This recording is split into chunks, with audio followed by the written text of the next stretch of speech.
Vamos chamar o prefeito Edinho Silva, diretamente de Araraquara. Bom dia, Edinho. Bom dia, Adri. Bom dia, Rovai. Mais uma vez um prazer falar com vocês. Dessa vez para falar de temas mais espinhosos, né? Mas é sempre muito bom estar com vocês. Muito obrigado. Edinho, o teu som está um pouquinho baixo. Se você puder pôr mais perto o microfone da tua... Eu te agradeço. Eu acho que já fiz, Rovai. Vamos ver se melhora. Fechou. Tá melhor. Deixa eu te dizer, Edinho, qual é a situação atual de Araraquara? Eu vi a tua entrevista ontem, se eu não me engano, ou anteontem, enfim, no G1, onde você parecia muito preocupado, né? E falando do que significa essa nova cepa, e aí você tomou uma decisão extrema, imagino que não gostaria de ter tomado, mas foi obrigado, de colocar a cidade em lockdown. Eu queria que você explicasse isso tudo para a gente, porque esse case de Araraquara me parece que pode ser um exemplo do que pode vir a acontecer em outras partes do Brasil agora, nesse novo período que se inicia aí com essa nova cepa, né? Então, Dri, Rovai e todo o público, né, que está nos assistindo, as pessoas que estão nos acompanhando.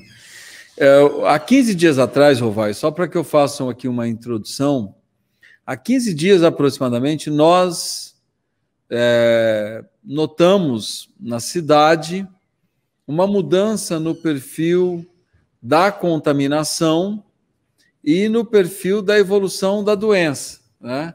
Nós estamos acompanhando a pandemia desde 2020, inclusive Araraquara tomou medidas antecipadas, né, para que nós pudéssemos ter uma gestão melhor da pandemia.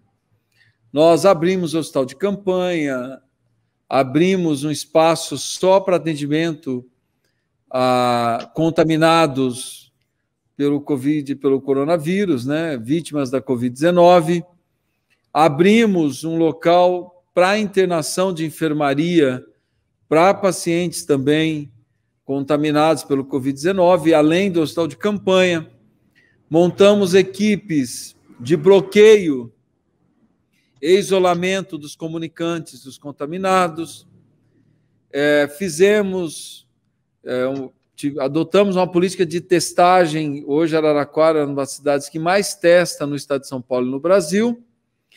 Adotamos a telemedicina para monitoramento dos positivados e equipes, inclusive, de consulta a domicílio para que nós pudéssemos acompanhar aqueles positivados que não eram caso de internação. Enfim, a cidade, dessa forma, conseguiu ter uma letalidade baixíssima, a menor letalidade,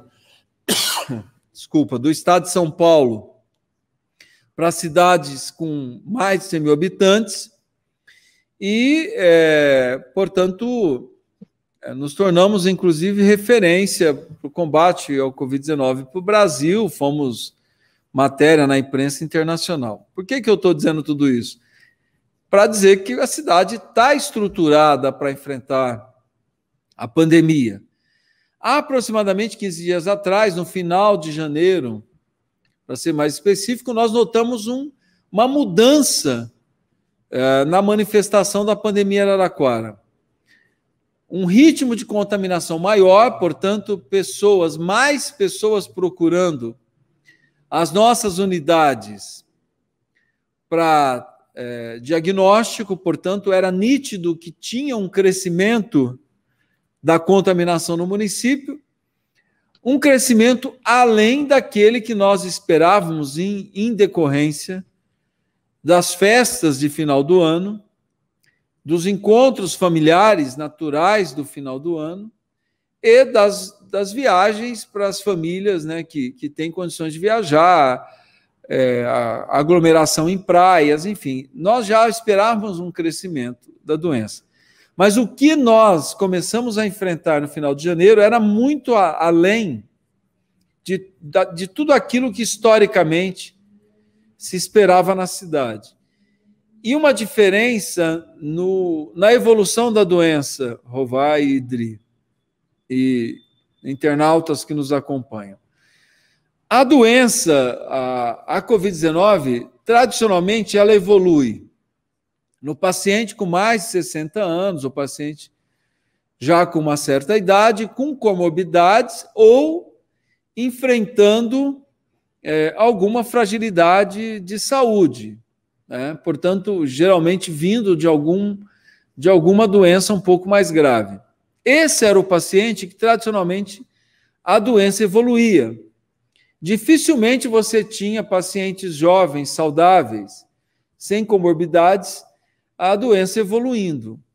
O que nós notamos no final de janeiro era pacientes clinicamente saudáveis evoluindo muito rápido, a doença evoluindo muito rápido. Óbitos de pacientes jovens sendo entubados, levados às pressas para a UTI, e uma evolução da doença muito acima de tudo aquilo que historicamente nós registramos. O que a nossa equipe de saúde fez? Claro, vieram até a mim.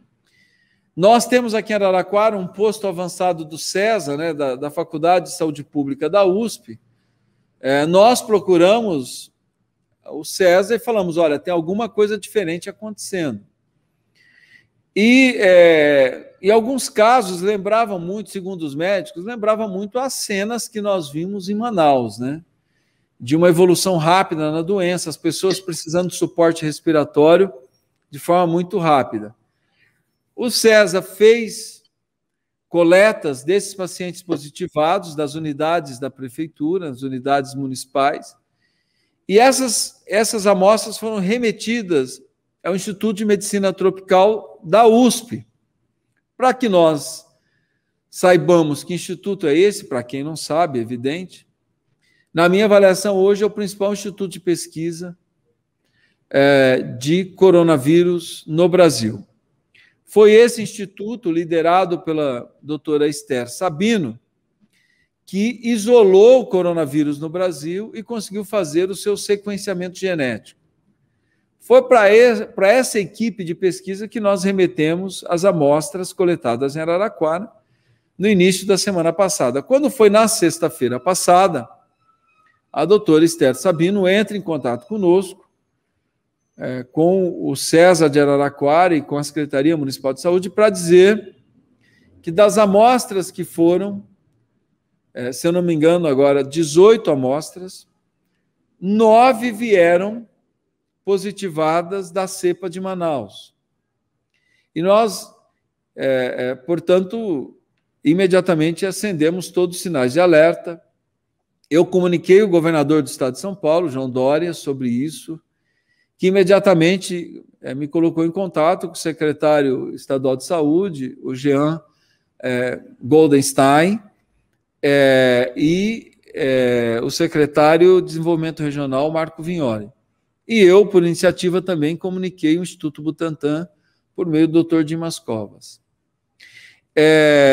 E no debate que nós fizemos já na sexta-feira com as autoridades envolvidas, né, tanto da USP, Autoridade de Saúde e pesquisadores da USP, do Governo do Estado de São Paulo e a nossa Secretaria Municipal de Saúde, nós imediatamente decidimos que nós tínhamos que provocar um isolamento social maior, porque aquilo que nós vimos em Manaus poderia se reproduzir pelo ritmo da contaminação, portanto, empiricamente, a ciência vai ter que registrar isso, mas empiricamente, é um vírus muito mais agressivo na contaminação, portanto, ele contamina mais fácil, e mais agressivo na evolução da doença.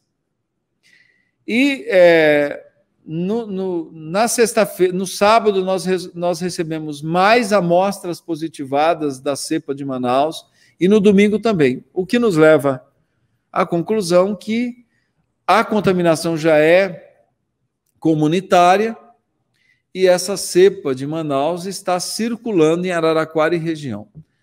né? Portanto, esse foi o cenário que nos levou a tomarmos as medidas de distanciamento social, medidas mais rígidas do que nós havíamos tomado. Por quê?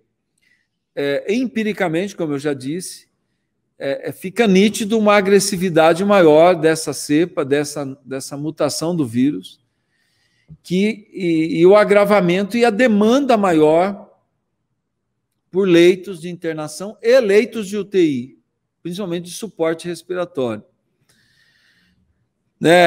A curva de contaminação em Araraquara hoje ela é vertiginosa.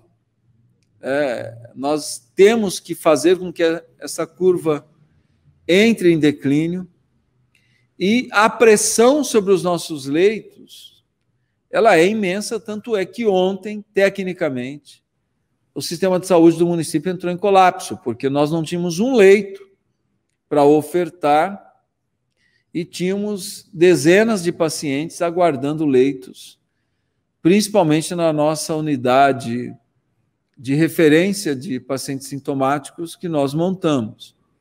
Então, é um quadro... O que vocês estão fazendo, Edinho, nesse caso? Quer dizer, vocês estão com... explodiu o sistema de saúde aí, pelo que eu entendi, chegou no topo.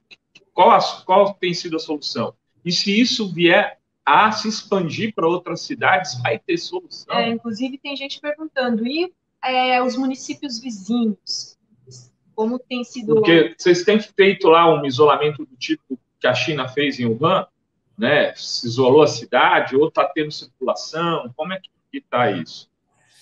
Então, Rovai, eu penso que num quadro como esse, que em Araraquara, que está caracterizado, você tem duas formas de enfrentar uma pandemia, principalmente com uma agressividade de contaminação e de evolução da doença. Uma forma é a tradicional, que é a vacina, que nós não temos vacinação em massa.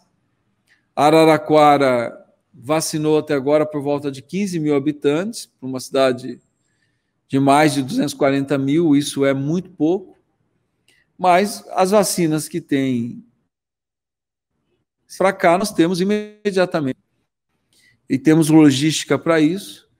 Nós temos feito com que essas vacinas cheguem à população, mas ainda é muito pouco. Essa semana, por exemplo, nós não recebemos nenhum lote de vacinas, né? Se você não tem vacina em massa, a única forma de você controlar uma curva ascendente de contaminação é o isolamento social. Você não tem outra forma. Não existe. Você tem que provocar o isolamento social, né? E é o que nós estamos fazendo. Trabalhando muito forte para que o isolamento social aconteça, para que essa curva de contaminação entre em declínio, o que significa que nós teremos a perspectiva de redução da pressão sobre os leitos. Mas o que nós temos que entender? Nós sempre estamos trabalhando com a fotografia do passado, não é a fotografia do presente. Esses pacientes agravados, que a doença evoluiu, que estão pressionando os nossos leitos hoje, são os pacientes positivados há 6, 7, 8, 10 dias atrás. Porque é o tempo que, historicamente, você tem para a doença se manifestar e a doença evoluir. Então, nós estamos trabalhando sob pressão hoje de uma fotografia do passado. Ontem, nós batemos o recorde de contaminação com 53% das amostras enviadas para os laboratórios voltaram positivadas. Isso é um recorde. O dia de hoje, nós registramos 47% das amostras positivadas. Então, é uma curva crescente de contaminação. Isso significa que esse crescimento da contaminação vai pressionar os nossos leitos daqui 6 dias, 7, daqui uma semana, aproximadamente. Portanto, nós não vivenciamos aqui ainda o pior momento da demanda de internação. As medidas restritivas que nós adotamos agora, elas vão fazer com que a contaminação caia também, daqui uma semana e meia, né, que é quando nós vamos ter um declínio da contaminação e, posteriormente, um declínio da pressão sobre leitos. Então, esse é o cenário. É como se nós estivéssemos correndo atrás do passado. Na minha avaliação... O cenário é péssimo, então. É péssimo, e o que eu gostaria aqui de falar, Rovai? Na minha avaliação, Araraquara identificou o sequenciamento da nova cepa. Mas não significa que só Araraquara esteja em contato com a nova cepa. Isso é impossível. Não tem nenhum fator geográfico, histórico, cultural, de intercâmbio que explique a nova cepa estar só aqui. Claro que ela não está só aqui. Ela está circulando pelo estado de São Paulo, na minha avaliação. Tanto é que ontem o secretário Jean disse que já encontraram também a cepa na cidade de Jaú, e eles estão fazendo amostras em Bauru e na região de Marília, portanto, a caminho do Paraná. A cidade de Franca também vive uma situação difícil, e também o governo do estado de São Paulo já faz a busca da nova cepa na região de Franca. Ontem já foram encontradas cepas de Manaus em Sorocaba. Foram encontradas cepas de Manaus também na cidade de São Paulo. Na cidade de São Paulo. Então, significa que, de fato, existe uma circulação desse vírus, dessa mutação do vírus, no estado de São Paulo. E ontem é bom nós lembrarmos que a cidade de Chapecó entrou em colapso do sistema de saúde. Eu vou falar aqui, no senso comum, que eu tenho o direito de errar como não pesquisador, nem conhecedor da área da saúde, que não sou, né? Eu penso que também esse boom da doença na região de Chapecó, certamente, se forem lá e fizerem uma busca, certamente vai se achar a cepa circulando, como o mesmo vai acontecer no Pará, no Acre, no Rio Grande do Norte. Ontem já tinha uma manifestação de crescimento da doença em Fortaleza, enfim. Então, o que eu posso dizer, Rovai, que é um prenúncio muito ruim. Aquilo que nós identificamos em Araraquara é um prenúncio muito ruim de algo que pode acontecer no estado de São Paulo e no Brasil. Do ponto de vista regional, já no domingo, nós fizemos uma reunião com todos os prefeitos da região e unificamos as nossas ações. Araraquara é referência para 24 cidades na região.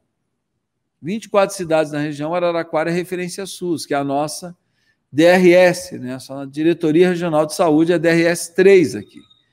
Então, os prefeitos estão unificados, nós estamos unidos, cada prefeito adaptando as medidas à sua realidade, à sua cidade, mas nós estamos unidos na política de aumentar o isolamento social e na política de geração de novos leitos.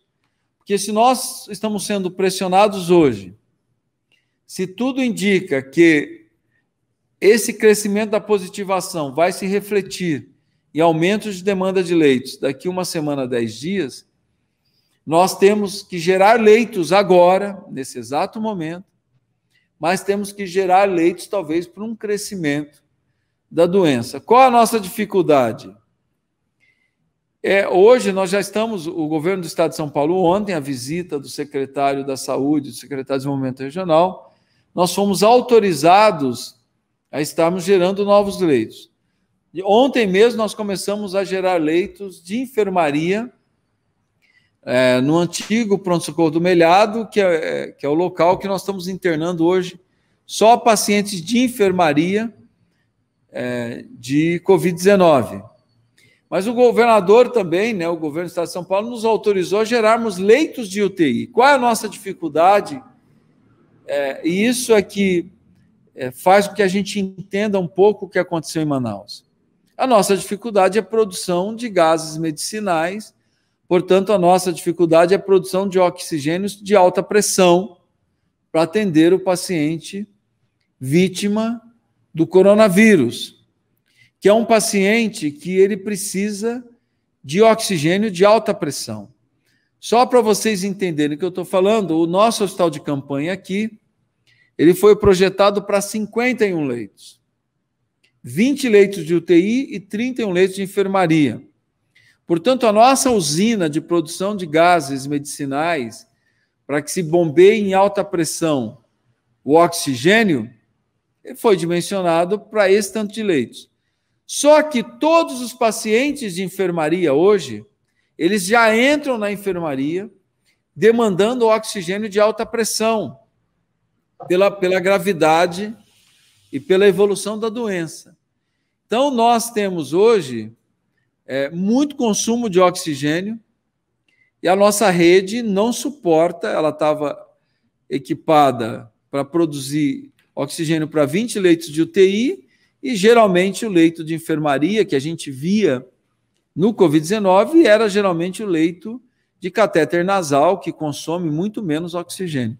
Como nós estamos usando a máscara VNI em pacientes de enfermaria, e a máscara VNI, aquela máscara de alta pressão, mas você perde uma parte do oxigênio pelas laterais da máscara, ela consome o dobro do oxigênio do que o paciente entubado pelo respirador.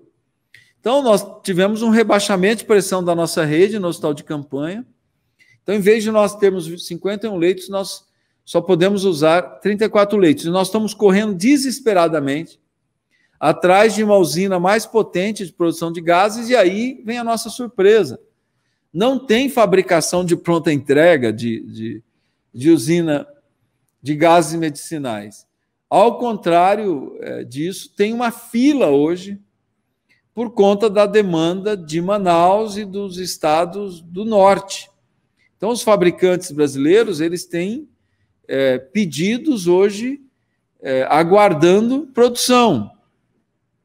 Então, é uma situação desesperadora, porque mesmo você tendo a autorização para gerar leitos de UTI, como nós no hospital de campanha, nós temos que resolver um problema que parece simples, mas não é, que dá para a gente entender o que Manaus enfrentou, que é capacidade de produção de gases medicinais, consequentemente de bombeamento de oxigênio em alta pressão.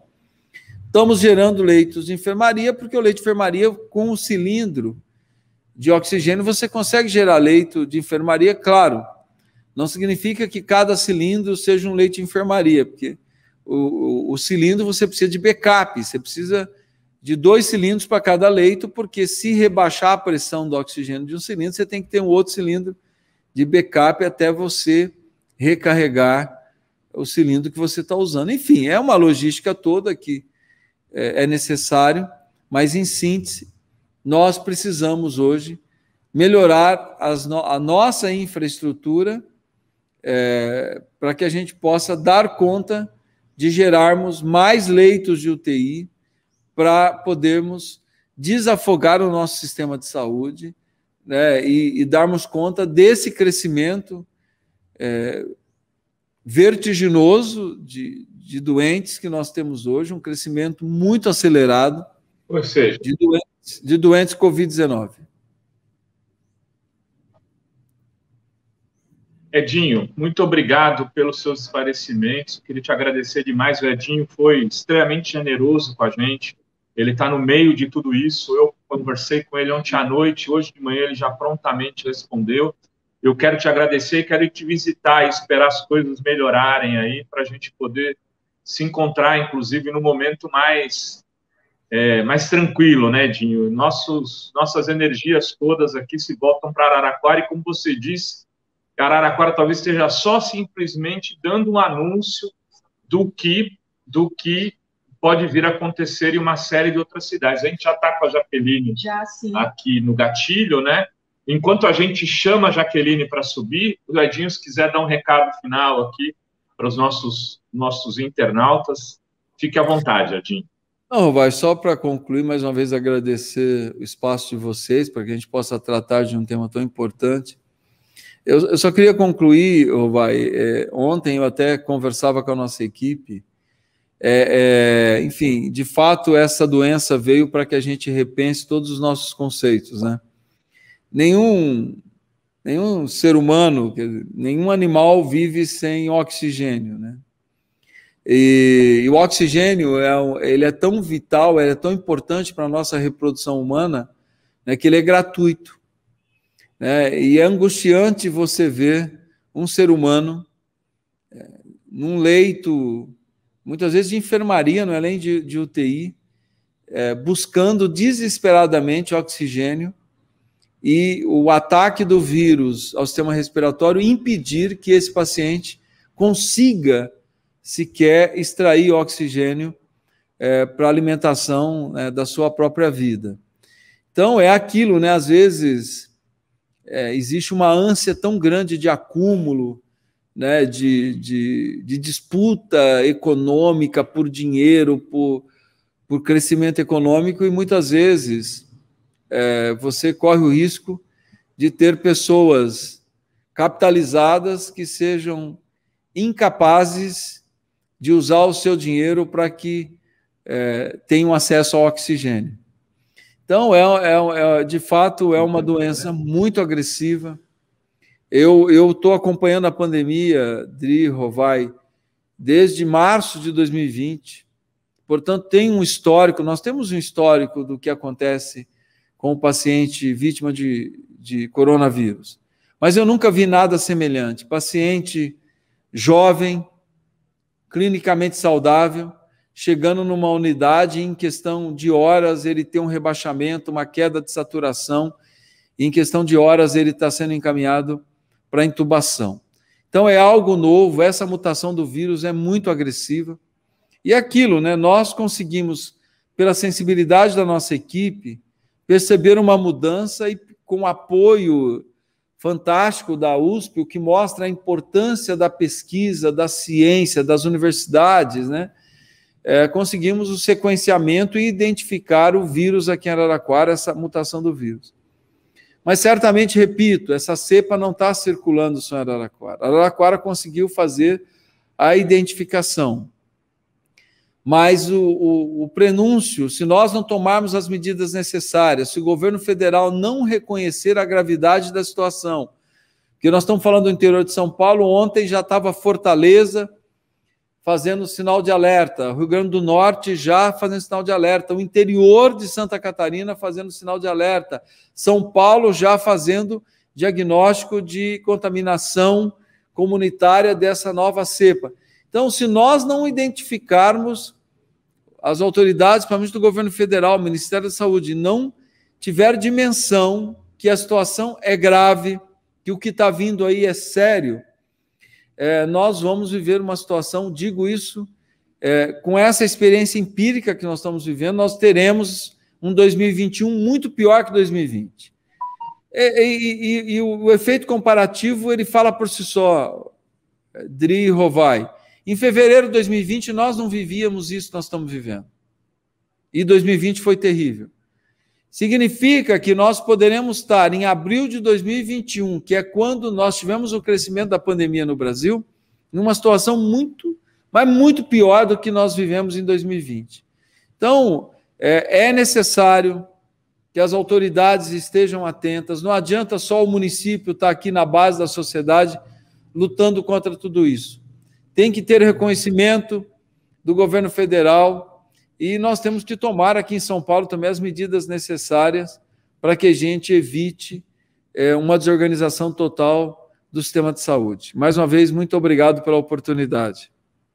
Edinho, muito obrigado, grato.